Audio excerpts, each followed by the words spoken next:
Waitress leans to the Mafia boss and whispers, "Don't look back. Just pay and go." He pulls her close, his eyes narrowing as he scans the elegant dining room of Rosetta's, Chicago's most exclusive Italian restaurant. Her trembling fingers barely maintain their grip on the leather check presenter as she feels his breath on her neck. Her name was April, a 21-year-old art student working nights to pay for school, and until this moment, she'd managed to remain invisible in the background of Chicago's dangerous underworld that occasionally graced the restaurant's private rooms. But tonight, something had changed when she spotted the men in dark suits entering through the kitchen. The young man holding her wrist was simply known as Mr. Knight to the staff, a 27-year-old who commanded respect despite his age, always requesting the corner table with the view of both entrances. His grip tightened as he leaned in, his voice barely audible as his security detail shifted nervously nearby. "What exactly did you see?" he asked, his calm tone belying the dangerous edge underneath, his thumb tracing circles on her wrist as if they were lovers sharing secrets rather than strangers in a deadly situation. April felt her world tilting on its axis as her simple warning threatened to pull her into something far beyond her depth. The restaurant's ambient noise seemed to fade as April forced herself to maintain eye contact, knowing that looking toward the kitchen might betray the men now positioning themselves near the bar. "3 men came through the back entrance asking about you.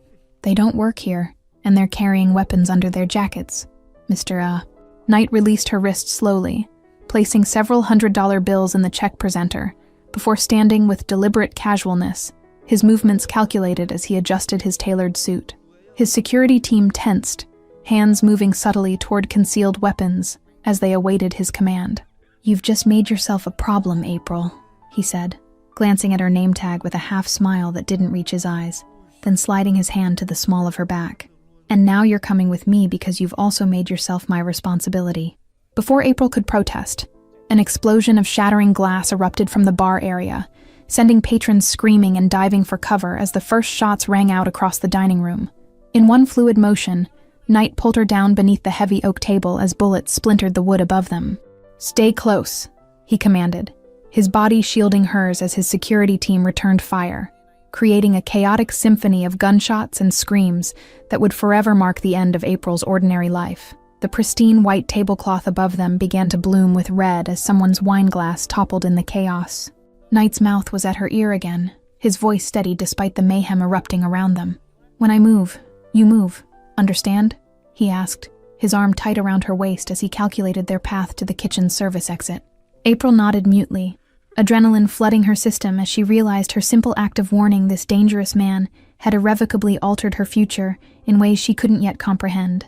There would be no returning to her small apartment tonight, or perhaps ever again. Knight counted down from 3 with his fingers, before suddenly pulling her up and through the chaos, his body constantly positioned between her and the gunfire as they weaved through overturned tables and panicked patrons. His security team created a moving barrier around them, efficiently eliminating threats as they advanced. The cold night air hit April's face as Knight shoved her into the back seat of a waiting black SUV, sliding in beside her as doors slammed and the vehicle lurched into motion. She watched through the tinted windows as Rosetta's, her workplace of 3 years, faded into the distance, emergency lights already reflecting off its facade. "You have 2 choices," Knight said, his breathing now slightly labored as he applied pressure to a graze wound on his arm that April hadn't noticed in the chaos. "Disappear forever from everything you've ever known, or come with me and learn to survive in my world." April stared at him, the reality of her situation crashing down as the adrenaline began to ebb. "Why would you give me any choice at all?" she asked, her voice steadier than she felt as Chicago's skyline blurred outside the window, taking her past invisible boundaries into territories controlled by men like the one beside her. Knight's phone buzzed with incoming information about the attack, but his eyes remained locked on hers, assessing and calculating in the dim light of the vehicle. "Because loyalty given freely is worth 10 times more than loyalty taken by force, and you just proved yours without even knowing my real name." April watched as he pulled out a handkerchief and wiped a spatter of blood from her cheek with surprising gentleness, his touch a stark contrast to the violence they'd just escaped. "My name is Alec Knight, and you just saved my life. Welcome to the family business, April." The family business, as it turned out, was the Knight Crime Syndicate, one of Chicago's oldest and most powerful organizations that controlled everything from high-end real estate to the city's intricate web of political influence. April learned this as the SUV pulled through heavily guarded gates toward a lakeside mansion that looked more like a fortress. Security personnel with subtle earpieces and concealed weapons patrolled the perimeter as April was ushered through marble hallways to a study where an elderly man sat behind an imposing desk. His resemblance to Alec was unmistakable, though his eyes carried decades more of calculated violence. "So this is the waitress," the old man said, his assessment cutting through April like a physical touch as he gestured to a chair without bothering to introduce himself. "Tell me exactly what you saw tonight, every detail, and remember that your future depends on the truth of your words." April recounted the events with remarkable clarity, describing the men who had entered through the kitchen, their positions, their movements, even the way they'd checked their weapons before approaching the dining room. She noted the surprise on both men's faces as she revealed her attention to detail. "I was studying to be an artist before tonight," April explained when questioned about her observational skills, her hands folded tightly in her lap to hide their trembling. "You learn to notice everything when you're trying to capture it on paper. It becomes second nature." The old man, Don Knight, as April would later learn, exchanged a long look with his son before nodding once, a decision made in that silent communication that would alter the course of April's existence. "Get her cleaned up and settled in the East Wing, Alec. We'll discuss her role tomorrow." Hours later, dressed in borrowed clothes that fit too well to be coincidental, April stood on a balcony overlooking Lake Michigan, trying to process the surreal turn her life had taken. The soft click of the door behind her announced Alec's presence before his footsteps did. "They were Pirelli men," he said without preamble, joining her at the railing with 2 glasses of amber liquid, handing one to her as if they were old friends rather than captor and captive. "They've been trying to take our territory for months. Tonight was their boldest move yet." April accepted the glass but didn't drink, studying Alec's profile in the moonlight instead, noting the hardness that hadn't been there in the restaurant when he was playing the role of wealthy patron. "Why keep me alive when I'm a liability?" she asked directly, her artist's instinct for truth overriding her fear. Alec's laugh lacked humor as he swirled the liquid in his glass, ice clinking softly in the quiet night. "Because you're not just a liability, April. You're an asset with perfect recall, observational skills, and the ability to blend into environments where my usual people can't go unnoticed." The realization dawned on April with chilling clarity. She wasn't being protected as an innocent bystander, but was being evaluated as a potential tool in their arsenal. "You want to use me as some kind of spy," she stated rather than asked, her voice hollow as she finally took a sip of the burning liquid. "I want to give you a choice," Alec corrected, turning to face her fully, his expression serious in the dim light. "Work with us. Be protected and compensated beyond anything your art degree would ever provide, or we help you disappear with a new identity. But you can never return to your old life either way." April leaned against the railing, feeling the cool metal against her palms as she considered the crossroads before her, safety in exile, or danger in proximity to this man whose very existence seemed to attract violence. "And if I choose to stay?" she asked cautiously. "What exactly would my role be?" Alec stepped closer, his presence overwhelming in the confined space of the balcony as he studied her with new interest. "You would be my eyes and ears in places where I need them most, starting with finding the person inside my organization who told the Pirellis where I would be dining tonight." The weight of his words hung between them, heavy with implication. He was offering her not just a role, but his trust, a rare commodity in his world. "Why would you trust me with something so important when you barely know me?" April questioned, unable to hide her skepticism. "Because trust has to start somewhere," Alec replied simply, finishing his drink before setting the glass on the stone railing. "And you've already proven yourself more trustworthy than some people I've known my entire life by warning me tonight instead of looking the other way." April's training began the next morning, a crash course in the Knight family's operations, territories, and enemies, delivered by Alec himself in his father's study. Maps of Chicago covered the walls, territories clearly marked in different colors, the city divided like a medieval kingdom among warring nobles. The Pirellis control the west side, but they've been pushing boundaries since the old man died, and his son Paul took over, Alec explained, his finger tracing red boundaries that seemed to creep eastward with each new mark. "He's ambitious but reckless. Last night proved that." April absorbed the information with the same focus she once gave her art professors, memorizing faces, names, and connections as Alec revealed the complex web of alliances and rivalries that governed Chicago's underworld. Her artist's memory proved invaluable as she connected pieces into a comprehensive picture. By the third day, April found herself accompanying Alec to a night-owned nightclub, dressed in clothes selected to make her both noticeable and forgettable, attractive enough to blend with the high-end clientele, but not distinctive enough to be remembered specifically. The perfect observer hiding in plain sight. "Watch my men," Alec instructed, as they sat in a private booth overlooking the main floor, his arm draped casually across her shoulders to maintain their cover as a couple. "Tell me if any of them speak to people they shouldn't or access areas they have no business entering." April sipped her champagne slowly, her eyes constantly moving across the crowded space as she cataloged the movements of Alec's security team and staff, noting patterns and deviations with the same precision she once used to capture light and shadow on canvas. The weight of Alec's arm felt both protective and possessive. Hours passed in the pulsing darkness of the club. April's observations whispered directly into Alec's ear, her lips close enough to appear intimate, while delivering crucial intelligence about a bartender who kept disappearing into the back office between serving VIP clients. Alec's eyes darkened at each new piece of information. "We have what we need," he finally said, his hand moving to the small of her back as he guided her toward a private exit, his phone already in hand as he issued quiet commands to his security team. April felt the shift in the atmosphere. The hunter had identified his prey. The ride back to the night estate was tense with unspoken plans, Alec's phone buzzing constantly with updates until he finally turned to April with grim satisfaction. The bartender had a burner phone hidden in his locker with Paul Pirelli's private number as the only contact. "You found our leak." April should have felt relief at her successful mission, but instead, a cold dread settled in her stomach as she realized what would happen to the bartender, a man whose name she didn't even know, whose fate she had sealed with her careful observations. "What will happen to him?" she asked, already knowing the answer. Alec's expression revealed nothing as he pocketed his phone, his voice matter of fact as Chicago's lights reflected off the car windows. "He'll be questioned thoroughly about what information he's passed to the Pirellis, and then he'll face the consequences of betraying the family that protected and paid him." The clinical detachment in his voice sent a shiver through April, a stark reminder that despite his charm and the undeniable attraction building between them, Alec Knight was first and foremost a man who had been raised to lead a criminal empire. Mercy was a luxury rarely afforded in his world. "Does it bother you?"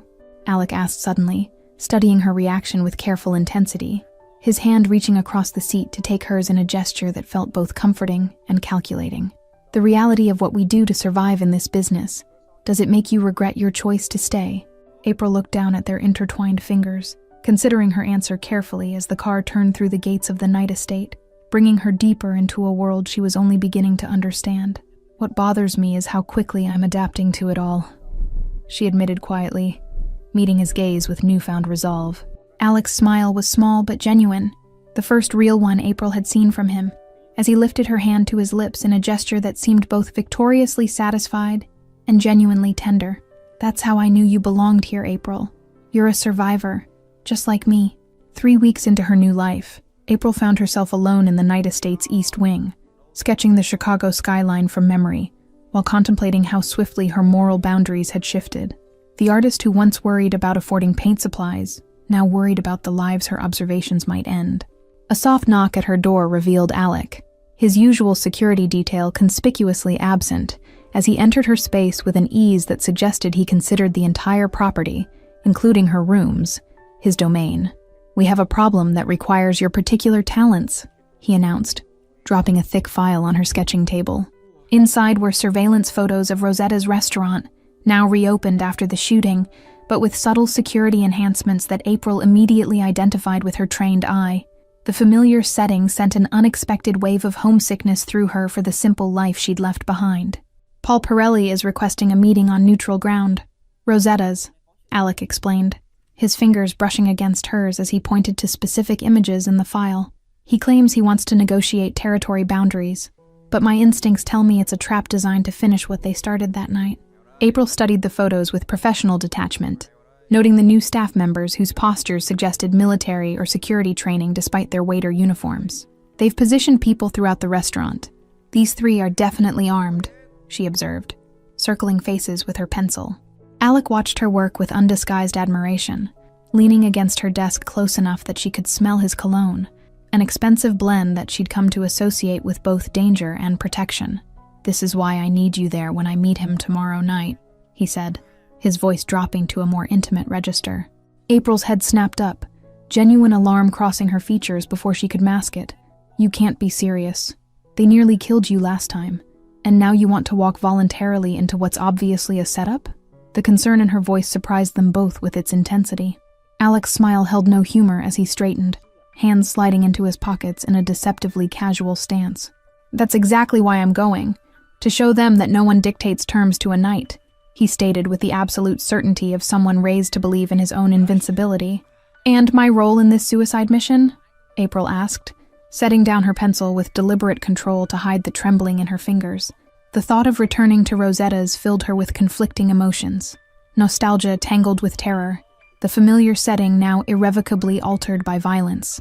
Alec moved behind her chair, his hands resting on her shoulders in a gesture that could be interpreted as either comforting or controlling, perhaps both. "You'll return as a waitress for one night, my inside person watching for signals among their staff while I conduct business with Paul."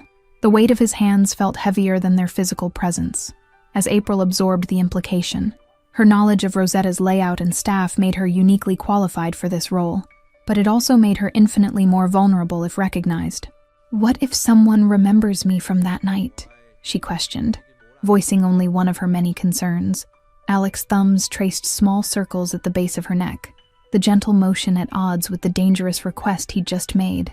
"My security team will be positioned throughout the restaurant, and you'll be wearing this," he explained, placing a delicate gold necklace on the table before her. Upon closer inspection, April realized it contained a miniature panic button disguised as a pendant. Pressing it would signal Alec's security team instantly if she detected trouble. The elegant design suggested this wasn't the first time such a device had been used by someone under night protection.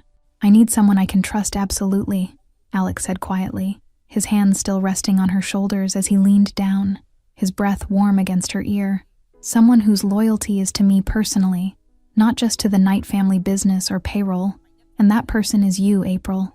The sincerity in his voice was more persuasive than any command could have been, and April found herself nodding despite her reservations, already mentally preparing for her return to the place where her life had irrevocably changed. "Tomorrow night, then," she agreed, sealing her fate with those simple words. Rosetta's gleamed under crystal chandeliers as April moved efficiently between tables, her waitress uniform both a disguise and a reminder of her former life. Every face was catalogued, every movement analyzed as she maintained her cover while monitoring the private dining room where Alec and Paul Pirelli sat surrounded by their respective security details. Through the partially open door, she caught glimpses of the tense negotiation. Paul, a man whose handsome features couldn't disguise the cruelty in his eyes, gesturing expansively while Alec maintained the controlled poise that April had come to recognize as his most dangerous state. The air felt charged with potential violence. "Another bottle of the Brunello for the private room," the manager instructed April, unaware of her true purpose as she nodded and headed toward the wine cellar. The basement location provided temporary relief from her performance, allowing her a moment to check her communication device hidden in her apron. The cellar door closed behind her with an ominous click that immediately triggered April's senses. It should have remained partially open on its hydraulic hinge. Before she could react, a hand clamped over her mouth while another secured her arms, a familiar voice whispering against her ear. "Hello, April. We missed you upstairs." It was Jonah, Rosetta's former head bartender whom April had once considered a friend during her years working at the restaurant. "The Pirellis are paying good money to find out why a simple waitress is so valuable to Alec Knight," he hissed, dragging her deeper into the wine cellar's shadowy corners. April's training with Alec's security team kicked in instinctively. She went limp, throwing off Jonah's balance before driving her elbow hard into his solar plexus and stomping her heel onto his instep. His grip loosened enough for her to reach the panic button at her neck, pressing it firmly as she fought for freedom. Upstairs, Alec's phone vibrated with the alert, as Paul Pirelli leaned forward with a predatory smile. "Your waitress seems to have discovered our little surprise in the cellar," he commented casually, signaling to his men positioned around the dining room. "She must be special to warrant such protection." Alec's expression remained impassive, though April would have recognized the dangerous gleam in his eyes as he stood unhurriedly, buttoning his suit jacket with deliberate precision. "Special enough that taking her was the last mistake you'll ever make, Paul," he stated with quiet certainty before chaos erupted throughout the restaurant. In the cellar, April fought with desperate determination, her weeks of defensive training proving effective as she maintained distance between herself and Jonah, who had drawn a knife from his boot. "Nothing personal, April," he grunted, lunging forward as she dodged between wine racks. "But business is business." The cellar door burst open as two of Alec's security team descended the stairs, weapons drawn. The ensuing gunfire deafened April as she ducked behind a concrete pillar, wine bottles shattering around her as bullets found less resilient targets. The rich Brunello mixed with darker fluids on the stone floor. When strong arms finally pulled her from her hiding place, April found herself crushed against Alec's chest, his heartbeat racing beneath her cheek, despite his outwardly calm demeanor. "Are you hurt?" he demanded, his hands moving over her with urgent concern, searching for injuries as his security team secured the perimeter. "I'm okay," April managed, though her voice shook with the aftermath of adrenaline as she registered the bodies on the cellar floor, Jonah among them, his betrayal punished with finality. The sight should have horrified her, but instead, she felt only relief that Alec had reached her in time. Their escape from Rosetta's happened in a blur of movement, emergency vehicles approaching as night security escorted them through a service entrance to waiting vehicles. April found herself once again in the back of Alec's SUV, history repeating itself with one significant difference. This time, Alec held her hand as if afraid she might disappear. "You were right," he admitted as Chicago streaked past the tinted windows, his thumb tracing circles on her palm, in what April now recognized as his unconscious habit when processing complicated emotions. "It was a trap, but not the one I expected. They weren't after me tonight. They were after you." April's confusion must have shown on her face as Alec continued, his voice tight with controlled anger. "Paul somehow learned about your observational skills, your memory. He wants to use you exactly as I have been, but without the choice I gave you." The possessive edge in his tone revealed more than his words. The night estate transformed into a fortress overnight. Additional security personnel patrolling the grounds, surveillance equipment upgraded, and April's status visibly elevated, as Alec insisted she remain within his direct sight. The failed ambush at Rosetta's had escalated the conflict beyond territory disputes into something deeply personal. "The Pirellis have crossed a line," Dawn Knight declared during a family meeting where April was surprisingly included, seated at Alec's right hand like a consort rather than an employee. "They targeted someone under our protection, someone specifically under my son's protection, and that demands an appropriate response."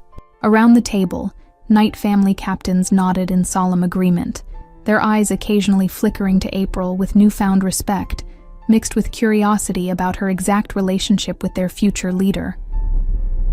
The weight of their assessment felt tangible as April straightened her posture, refusing to appear intimidated. "We hit them where it hurts," Alex stated with cold precision, spreading maps across the table that detailed Pirelli holdings throughout Chicago, their shipping warehouse on the river, their money laundering front on Michigan Avenue, and their distribution center near the university, simultaneously, tomorrow night. As battle plans formed around her, April found herself unexpectedly contributing, her artist's memory recalling details from files she'd studied and conversations she'd overheard during her weeks in the night organization. Her suggestions for approach routes and timing drew appreciative nods from hardened criminals. When the meeting concluded, Dawn Knight lingered, his weathered hand resting briefly on April's shoulder in a gesture that felt like both approval and warning. "You've become valuable to this family, and particularly to my son," he observed, his eyes sharp despite his advanced age. "That makes you both an asset and a target." Left alone with Alec in the now empty conference room, April felt the enormity of her transformation, from waitress to critical piece on Chicago's criminal chessboard in less than a month. "This isn't what I thought my life would be," she admitted, tracing invisible patterns on the polished table surface. Alec approached slowly, as if giving her space to retreat, though they both knew she had nowhere else to go. "What did you think it would be?" he asked with genuine curiosity, perching on the edge of the table beside her chair, close enough that their knees almost touched. April laughed without humor, gesturing vaguely to the war plans still spread across the table. "Certainly not this. Planning coordinated strikes against rival crime families or being kidnapped in wine cellars," she replied, the absurdity of her situation suddenly striking her with full force. "Do you regret it?" Alec asked quietly, the question laden with more significance than its simple words suggested. He wasn't just asking about her choice to stay, but about everything that had developed between them in the weeks since that fateful night at Rosetta's. His vulnerability in that moment was startling. April considered the question seriously, reflecting on the fear, the danger, but also the exhilaration and sense of purpose she'd found in this new life, and the undeniable pull she felt toward the complicated man waiting for her answer. "No," she finally responded, meeting his gaze directly. "I don't regret any of it." The tension that had been building between them for weeks suddenly crystallized as Alec moved forward, pulling April to her feet and into his arms with decisive purpose. His kiss was neither gentle nor tentative. It was possessive, demanding, and thrillingly honest in its intensity as April responded with equal fervor. When they finally broke apart, breathless and slightly shocked by the force of their connection, Alec rested his forehead against hers with uncharacteristic tenderness. "I can't offer you normal, April," he warned, his hands framing her face as if memorizing its contours. "This life, my life, it will never be safe or predictable." "I stopped wanting normal the night I whispered that warning in your ear," April admitted, her fingers curling into the fabric of his shirt, as if anchoring herself to this new reality she'd chosen. "I'm not that person anymore. I'm whoever I need to be to survive in your world." The war against the Pirellis unfolded over the following week with the precision of a military campaign. Night forces striking strategic locations while April remained secured at the estate, her knowledge too valuable to risk in direct confrontation. She monitored operations remotely, providing insight based on patterns only she could detect. The night's surgical strikes against Pirelli Holdings disrupted their rivals' operations significantly, but Paul Pirelli responded with unexpected ruthlessness, targeting not just night business interests, but their allies and associates throughout Chicago. The escalation threatened to drag the entire city into open warfare, unless a resolution could be found. "They've sent a message," Don Knight announced grimly during an emergency council gathering. Security reports spread across the massive oak table that had hosted family meetings for 3 generations. Paul Pirelli has requested a formal sit-down with all 5 Chicago families as mediators. April watched the reactions ripple around the table. Disbelief, skepticism, calculation, as she maintained her newly established position at Alec's right hand, her presence no longer questioned by even the most traditional captains. The dynamics of power had shifted subtly but unmistakably in recent weeks. "It's another trap," Alec stated flatly, his fingers drumming a controlled rhythm on the polished wood as he exchanged a knowing look with April. "Just like Rosetta's, but with higher stakes and more potential casualties if things go wrong." Don Knight's weathered face revealed nothing as he studied his son and the young woman who had become his unexpected confidant and partner. "Perhaps," he acknowledged with a slight nod, "but refusing the meeting would make us appear weak to the other families. It would suggest fear." The silence that followed was heavy with unspoken implications. In their world, the appearance of weakness was often more dangerous than actual vulnerability. April felt the weight of multiple generations of violent history pressing down on the room, as all eyes turned to Alec for his decision. "There's a third option," April suggested quietly, speaking for the first time in the formal council setting, her artist's mind visualizing connections that others might miss. "We accept the meeting, but we control the terms completely, including the location." Interest flickered across Don Knight's features as he gestured for her to continue, the older man's respect evident in that simple acknowledgement of her right to propose strategy in this most critical of family discussions. Her integration into the inner circle was nearly complete. "Rosetta's," April stated simply, meeting the surprised expressions around the table with calm certainty. "We purchase it from the current owner, who I happen to know is eager to sell after the recent violence, and convert it into neutral territory that all families must respect." Alec's expression transformed from skepticism to thoughtful calculation as he considered the audacity of April's proposal. Territory that would technically belong to the Knights, but would serve as demilitarized ground for all Chicago business, he elaborated, building on her foundation. "The waitstaff would be our people, the security protocols our design, but all families would be guaranteed safe passage and equal treatment," April continued, warming to the concept as she outlined the details. "It becomes a symbol of both power and restraint, something the other families would respect." Don Knight's slow smile conveyed more approval than words could express as he rose from his chair, signaling his endorsement of the plan with the subtle authority that had maintained his position for decades. "Make the arrangements," he commanded before departing, leaving Alec and April to implement their joint strategy. Later that evening, As they stood on the now familiar balcony overlooking the lake, Alec pulled April against him with uncharacteristic gentleness, his usual controlled demeanor softened by private vulnerability. "You understand this world better than people who were born into it," he observed, genuine wonder in his voice. Rosetta's transformation happened with extraordinary efficiency, the night organization's resources enabling a complete security overhaul while maintaining the restaurant's elegant appearance. The private dining room was redesigned with subtle defensive features, escape routes carefully planned, and surveillance systems integrated invisibly into the decor. April supervised the hiring of new staff personally, selecting individuals with both service experience and security training, who could maintain the restaurant's reputation for excellence while providing an additional layer of protection. Her dual perspective as former waitress and night strategist proved invaluable during the preparations.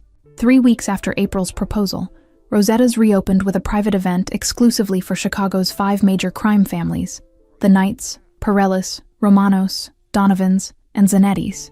Each permitted only the family head and 2 lieutenants. The air crackled with tension beneath the veneer of civilized dining. Paul Pirelli arrived last, his calculating gaze sweeping the transformed restaurant before settling on April with undisguised interest, as she stood beside Alec at the entrance, welcoming guests in her capacity as the establishment's new public face. His smile held no warmth as he approached them. "The waitress ascends," Paul remarked with mock admiration, his tone making the observation an insult, as he deliberately looked April up and down. From serving drinks to serving as Alec Knight's, what exactly? Advisor? Pet project? Or something more intimate? Before Alec could respond with the violence simmering just beneath his controlled exterior, April stepped forward with perfect poise, her smile professionally pleasant as she gestured toward the private dining room. "Tonight, I'm simply your hostess, Mr. Pirelli, ensuring that all parties have a productive discussion." The meeting progressed with ritualistic formality, each family head stating grievances and demands, while lieutenants observed intense silence, decades of complicated history underlying every carefully chosen word. Dawn Knight represented the family officially, though all eyes occasionally shifted to Alec as the heir apparent. April moved efficiently between kitchen and dining room, her presence seemingly that of an attentive manager, while her trained eye catalogued every subtle shift in alliances and tensions around the table. The other family's curiosity about her role was evident in their watchful glances as she circulated. "The Knights have violated territorial agreements by expanding operations into the West Side," Paul Pirelli declared during his formal statement, his accusation directed at Dawn Knight, while his eyes tracked April's movements around the perimeter of the room. "They've shown disrespect to established boundaries." Dawn Knight's response was measured, diplomatic, a stark contrast to the ruthlessness he was capable of when necessary. "The Knights have maintained the same territories for 15 years, he countered evenly, while the Pirellis have pushed eastward under new leadership without proper consultation. The negotiation continued with calculated proposals and counteroffers, but April noticed Paul Pirelli's security detail shifting subtly throughout the evening, positions adjusting in ways that didn't align with normal protective formations. A pattern emerged that triggered her instincts honed through weeks of training. When she caught Alec's eye across the room and discreetly touched her necklace, their established signal for detected threats, his imperceptible nod confirmed he'd observed the same concerning movements. With the slightest gesture, he alerted his father while maintaining the appearance of focused attention on the ongoing discussion. "Perhaps what's needed is a more permanent solution," Paul suggested with deliberate casualness as dessert was served, his fingers drumming against his water glass in what April recognized as a signal to his men. The old ways of division no longer serve Chicago's best interests. As servers presented the final course, April moved with practiced efficiency behind Paul Pirelli's chair, her actions smooth and natural as she leaned down to refill his water glass, using the movement to whisper directly into his ear. "I know about the snipers across the street and the men in the kitchen. This doesn't end well for you." The shock that flashed across Paul's face was quickly masked, but the momentary loss of control revealed the truth of April's assessment as she straightened, catching Alec's eye across the room with the slightest nod of confirmation. The trap was exposed before it could be sprung. Dawn Knight rose from his chair with the dignity of his position, addressing the assembled families with grave authority. "It appears some parties came tonight with intentions beyond negotiation," he stated, his tone making the accusation clear while avoiding direct confrontation that would shatter the fragile peace. What followed was a masterpiece of strategic maneuvering, as night security personnel emerged from seemingly innocuous positions throughout the restaurant, neutralizing Pirelli's hidden assets with silent efficiency while the formal dinner continued. The other family heads watched the invisible chess match unfold with wary calculation. By the time coffee was served, the balance of power had shifted irreversibly. Paul Pirelli's planned ambush dismantled piece by piece without a single shot fired, his humiliation complete, as he realized the extent to which his strategy had been anticipated and countered by the woman he had dismissed as merely a waitress.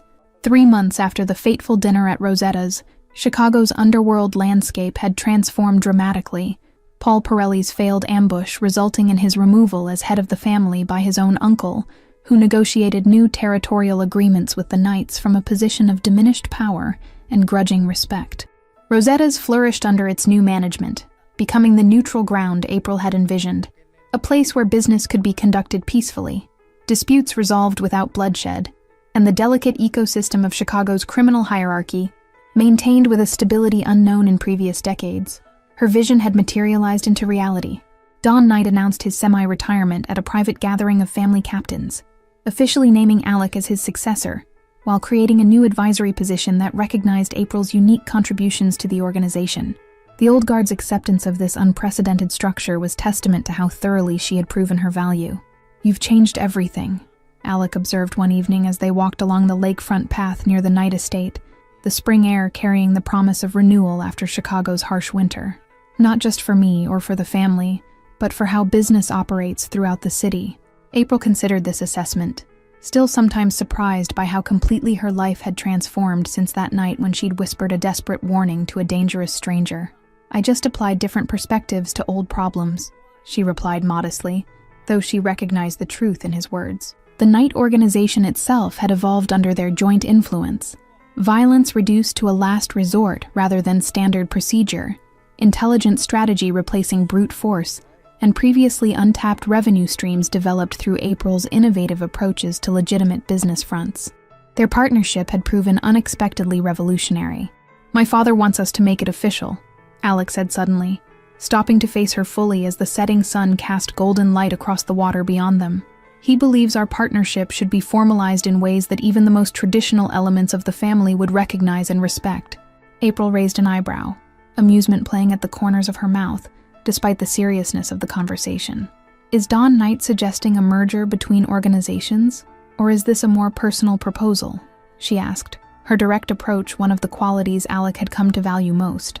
Alec's laugh was genuine, a sound that had become more frequent in recent months, as the hardened exterior he'd maintained for years softened slightly under April's influence. "Both, actually," he admitted, reaching into his pocket to withdraw a small velvet box with deliberate casualness. Inside nestled a stunning emerald ring surrounded by diamonds. Not a traditional engagement piece, but something as unique as their relationship, the deep green stone reminiscent of April's eyes in certain lights. "This belonged to my grandmother, who my father says was the only person who ever successfully managed his father." April's artist's eye appreciated the vintage setting and unusual stone choice, but it was the significance behind the offering that truly affected her. This wasn't merely a proposal, but an acknowledgement of her equal standing in a world where power was rarely shared willingly. "Quite the family tradition you're continuing. I'm not asking you to be merely my wife," Alec clarified, his expression serious despite the lightness of their exchange. "I'm asking you to continue being my partner in everything, to build something that lasts beyond either of us, something better than what came before." April considered how far she had come from the struggling art student waiting tables to pay tuition, the skills she'd developed, the confidence she'd gained, and the unexpected purpose she'd found in reshaping an organization most would have deemed unredeemable. The choice before her now felt inevitable rather than impossible. "Yes," she answered simply, allowing Alec to slide the ring onto her finger with the same careful precision he applied to everything meaningful in his life. The weight of the jewelry felt right somehow, a physical manifestation of the responsibility she had chosen to accept months ago with that first whispered warning.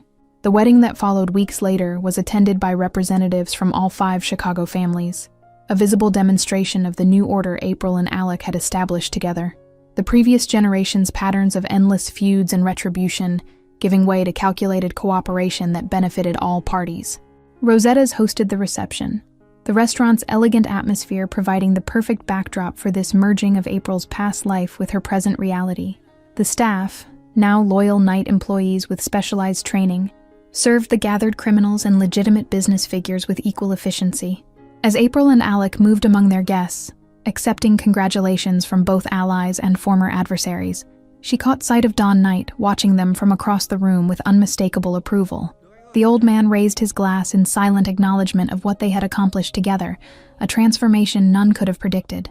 From waitress to the most powerful woman in Chicago, Alec murmured against her ear as they paused near the spot where she had once delivered that fateful warning that had changed both their lives irrevocably. All because you chose to speak when others would have remained silent. April smiled, thinking of the frightened young woman she had been, and the confident strategist she had become through necessity, opportunity, and her own determination.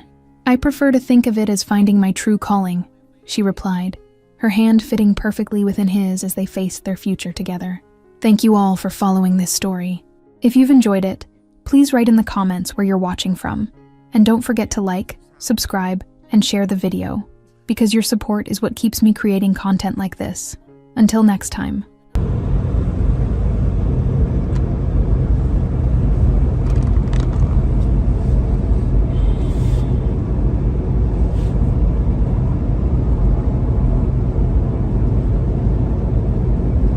Сейчас зайдем, посмотрим, как у них трансляция началась.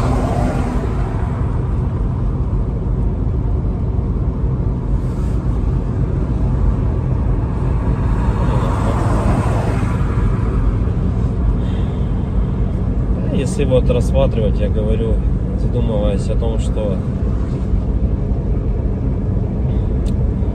прожитые типа 30 лет, да, так смотришь на многих людей, которые сейчас, соответственно, живут, которым в районе 30, которые уже потеряли вообще вкус к жизни, да, радость какую-то от жизни.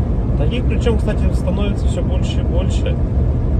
Мне кажется, этот средний возраст, когда говорили, что начинается вот этот кризис среднего возраста, он тоже сместился, как и говорят, что сейчас люди, в принципе, быстрее взрослеют, быстрее осмысливают все, да, почему-то это всегда все в плохом больше ключе на самом деле, да, вот что сейчас дети, к примеру, быстрее взрослеют, вот, и мне кажется, кризис вот этот среднего возраста, он, наверное, тоже сместился. И вот я думаю, что он сместился где-то в районе 30 лет. Опять-таки, это тоже не со всеми, наверное, связано. Не у всех людей так, все люди разные. И как-то приходишь к той мысли о том, что помимо того, что люди сами по себе стали такие вот, наверное, депрессивные, да, времена такие сложные, да, вот это вот еще извне много каких вещей случается, на данный момент, которые людям усугубляют эту ситуацию на самом деле, вот этой депрессии, вот этих кризисов, да, каких-то переходных моментов в жизни. И непонятно, если конец этому всему, да, наступает у людей потом белая полоса в жизни, или они не могут выбраться из нее. Примеров достаточно на самом деле много. К примеру, вот сосед у меня есть такой хороший парень был, и есть, он хороший человек сам по себе, но вот у него сейчас очень сложные времена такие, как бы дизмораль на него напала, о том, что он не реализовался в своей жизни к 30 годам, что жизнь у него кончена. И не может он выбраться из этой ситуации. Да? Как говорят, если мы говорим, что это мужики такие, да, типа слабые, да, какие-то, безморальные, как бы такие вот, что в основном это случается, наверное, зачастую, может быть, это у мужиков случается в этом возрасте, такой кризис, наверное, да? Каких-то неудач в своей жизни, не пришедших ни к чему достойному и хорошему. Но вопрос в том, что это мужики такие, типа слабые, или времена такие стали, что если вот разобраться так, вот, например, возьмем даже с древних времен, когда человеку нужно было добывать пищу самому, да, там убивать мамонтов, мужику стоило там сходить на охоту. Да, на охоту он сходил, кого-то там добыл добычу, принес домой, да, что-то где-то там поделал дома, и все как бы. Ну и это возможно как работа тоже на ежедневной основе, да, была. И как бы мужик в то время считался, но еще воином были, они воинами были, не воевали, да. В любом случае это все такая в основном физическая была работа, типа стратегии именно добычи пищи какой-то себе. Ну, тут вот требовалось, возможно, какое-то знание, да, тут я не спорю. Но в основном это была физическая работа. Если взять, к примеру, не такие далекие времена, когда там люди вот только выходили из пещер, да, взять даже, допустим, 50 лет назад, 100 лет назад, да, когда люди работали на заводах, и что тогда считалось именно мужиком, да, таким. Разница была, наверное, с нынешними временами в том, что если ты работал, к примеру, на заводе на каком-то, то тебе было этого всего достаточно. То есть ты уходил на завод, отработал свое время, да, пришел домой, какие-то тоже там, может, домашние дела, и, ну, и этого тебе было достаточно на самом деле. Как бы и все, и заключалась вся суть именно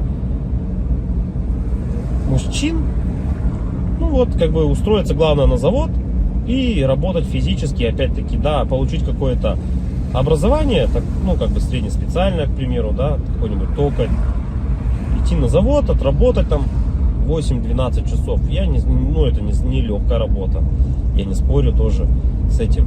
Но опять-таки, этого зато было достаточно. Человек уходил, он отрабатывал там 12 часов и понимал, что ему будет всего достаточно. Ради этого и была, наверное, главная и основная мотивация. Да? И если перенесемся мы, наверное, в наше время уже, сейчас, на данный момент, то есть люди просто не знают на самом деле, как заработать. Как получить жилье, как получить новый автомобиль. То есть способов получения данного результата его нету как такового. Это говоря о том, что ты будешь ходить на работу по 8, по 12 часов, допустим, сутками там работать, да, ты не заработаешь на машину, заработаешь ты на нее через 5 лет, если ты там не будешь ни пить, ни есть, как бы, да. Ну ладно, если вообще не тратить деньги, то заработаешь год. Ну такого же невозможно, это же только где-то в сказках. С учетом нынешних трат, то есть даже при зарплате какой-то средней, там 100 тысяч рублей, ну где-то 60, где-то 70, где-то 80, возьмем от 60, наверное, до 120, то есть, к примеру, достижение результата такой, как, к примеру, квартира, недвижка какая-то своя, это кредиты, ипотеки, то есть вот здесь и сейчас ты берешь. И залазя все глубже и глубже, то есть, как сказать, взял ты, к примеру, себе недвижимость, да, в ипотеку, пусть оно будет так. Помимо тех трат, к примеру, помимо этой ипотеки, там, ремонт и так далее, тебе за эти 20 лет нужно и телефоны менять, и одежду менять, и так далее, там, кушать надо. Машины также в этот же момент менять тебе надо. И то есть это кабала на самом деле такая, она дизморальная. И к чему это все? Что же значит мужик в наше время? который ходит на завод, работает 12 часов, а денег у него все равно нету. Как бы добычу он принести уже не может, да? Ну, типа, он может сходить в лес, но от этого толку особо не будет. И, наверное, сам интернет, во-первых, расфорсил вот это вот все, то, что люди должны зарабатывать какие-то миллионы. Они должны зарабатывать. Это было бы шикарно, если бы каждый зарабатывал. Но каждый по своей сути не может столько зарабатывать, да, потому что не хватит денег, чтобы каждый. А может, их и хватит, но никто никому не даст так зарабатывать. И вот, возвращаясь, к примеру, к тому, что какая зарплата? 1300, наверное, должна быть в наше время, чтобы как бы себя, наверное, обеспечивать, да? Хорошо. Одному. И кто же тогда мужик в наше время? Типа, что он должен делать? Что он должен выполнять?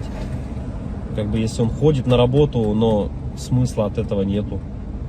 Ну, как бы он есть, да, у тебя какой-то идет доход, но если его недостаточно. Смотришь другие профессии, другую работу, да,